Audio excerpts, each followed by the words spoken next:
de ce talent précoce qui va partir libre et qui ne passera donc pas par Metz, comme la plupart des grands talents formés à Génération Foot.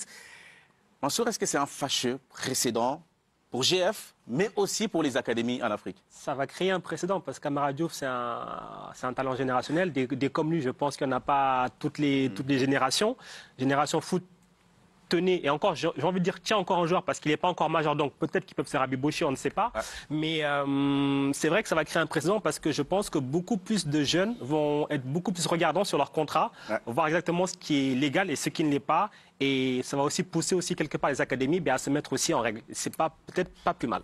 Est-ce que vous êtes d'avis avec cette analyse? Ça risque de donner des idées aux autres talents qui n'étaient peut-être pas au courant qu'un mineur ne pouvait pas signer un contrat de plus de 3 ans. Oui, il y a eu une faille qui a été un peu décelée, c'est-à-dire qu'en règle générale, vous devez légalement signer pour 3 ans quand vous êtes mineur, ensuite vous pouvez prolonger, mais là, c'est vrai que les académies en Afrique, elles signent pour 5 ans, et quelque part, il y a une forme de logique. Quand vous signez un garçon à 13 ans, vous imaginez le transférer quand il est majeur. Ouais. Donc quelque part, dans l'esprit, il y a une forme de logique. Mais légalement, et par rapport aux règles de la FIFA, il n'y a pas de logique. Moi, pour moi, je vois 2 conséquences là, à court terme.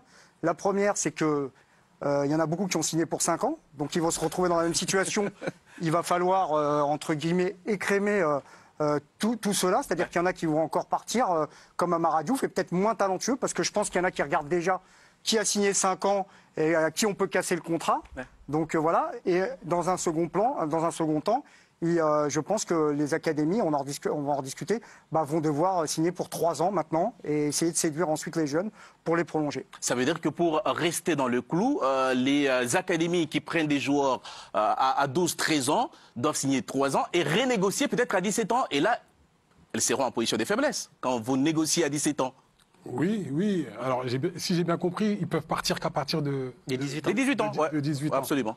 En tout cas, il faut faire en sorte, dans les règlements, de protéger les académies. Ils les forment, ils les prennent très tôt. Ouais.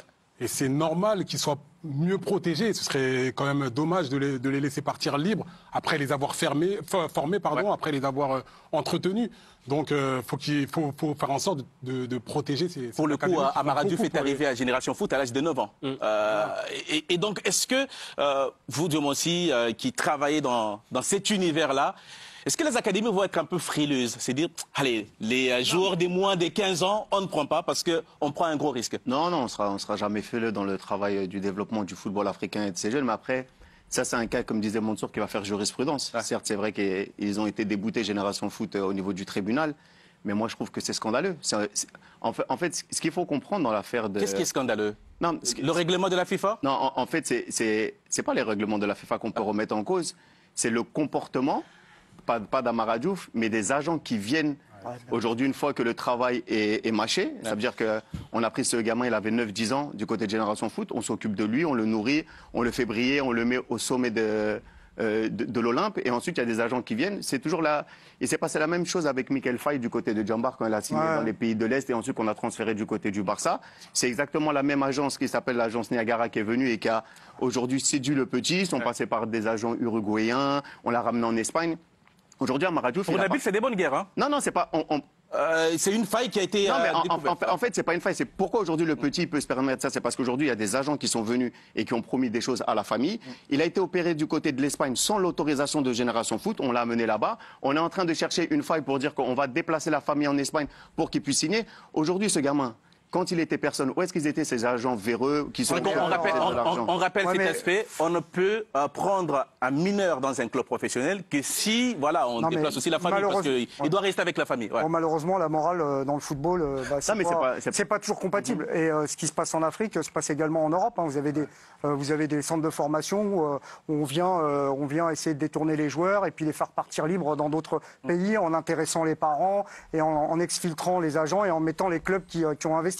Donc, pour répondre à ta question, moi ce que je pense, je suis d'accord avec toi. C'est vrai que pour les questions en Afrique, c'est une question de survie pour les académies. Merci. Les centres de formation. C'est vrai qu'il y avait une relation, un contrat un peu tacite entre les joueurs et les académies. Ça veut dire on reste liés à l'académie jusqu'à sa majorité. Pour les grands clubs européens, les centres de formation, c'est une partie des recettes. Ouais. Mais ceux qui doivent bouger, et moi je lâcherai la balle après ça, c'est la Confédération africaine de football auprès de la FIFA.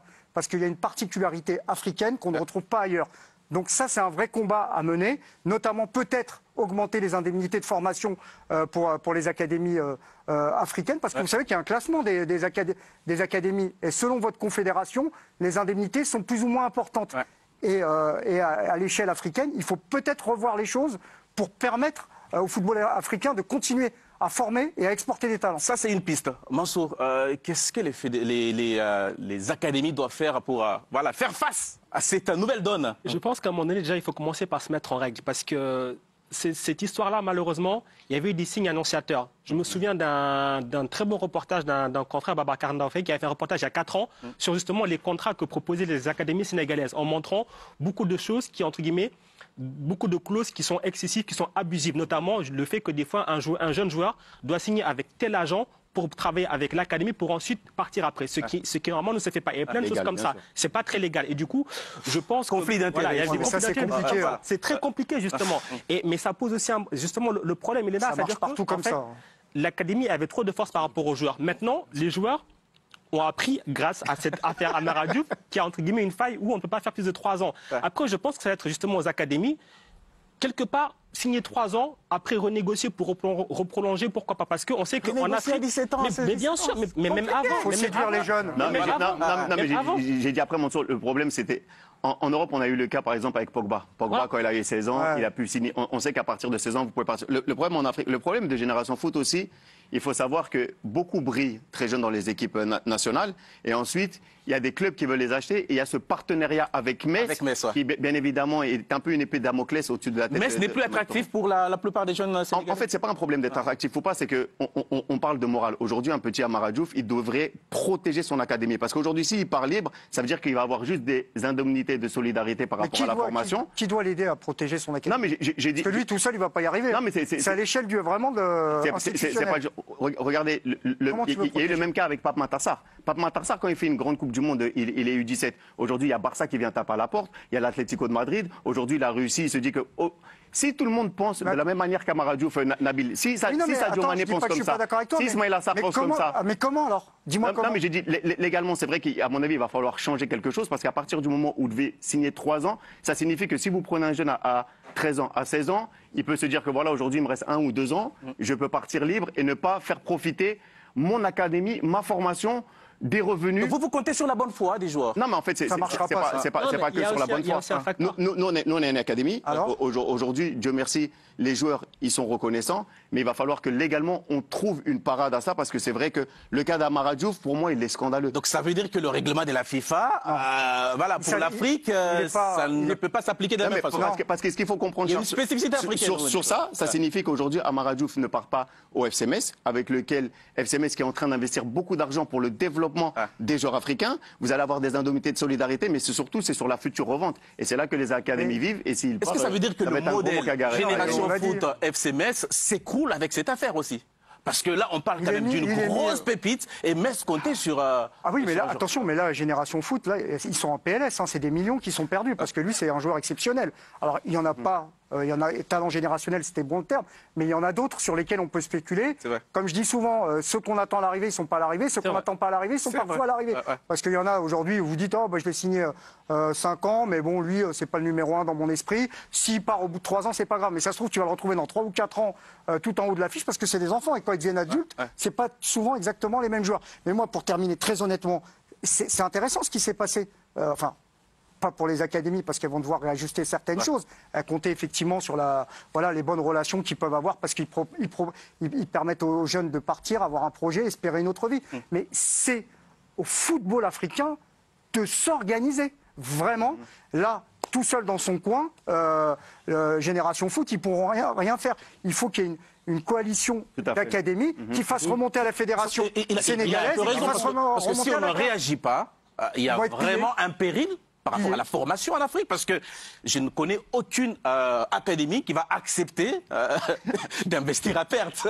Non, c'est clair. Il peut se passer des mauvaises choses, parce qu'il va y avoir de la pression. Il va y avoir de la pression sur les gamins, sur les familles. Il y a des gamins qui vont être mis au placard, parce que si tu ne prolonges pas, tu ne joues pas. Ah, Ouais, mais Attention. après, ce il qu'il y faut savoir- aurait des lofts. Après, faut pas oublier, Charles, que Les normalement, lofts africains, c'est plus sympa parfois. vous pouvez quitter le continent que lorsque vous êtes majeur en Afrique. Ça veut dire qu'aujourd'hui, il va y avoir des joueurs qui vont se retrouver sans contrat, ils auront 16-17 ans. Exactement. On va leur dire, voilà, Ouais, mais- patientez, faites comme ci, faites comme Et ça. Joe, Et tu sais mieux que moi ce qui se passe pour les meilleurs. Qu'est-ce que tu fais? Non, tu déplaces la famille. Tu déplaces la famille. À 16 ans, tu dis bah, tu viens là, tu es en post-formation chez moi, on fait venir ta famille, il y a un travail pour le papa, un travail pour la maman. Et donc, ça vous paraît un investissement énorme, mais je peux vous dire que pour les gros clubs européens, c'est rien du tout. Mais après aussi, il y a peut-être une possibilité aussi, en tout cas pour certains cas comme Amara Diouf, ce sera de les faire passer pro beaucoup plus vite, beaucoup plus tôt. Et là, par contre, le club et l'académie sera protégé. Ça va changer Ouais, la c'est donne. Voilà, En tout messieurs, cas, on ce n'a qu'on pas fini pouvait d'en parler. dire autour de cette question de la semaine. On n'a pas encore fini de parler de cette affaire.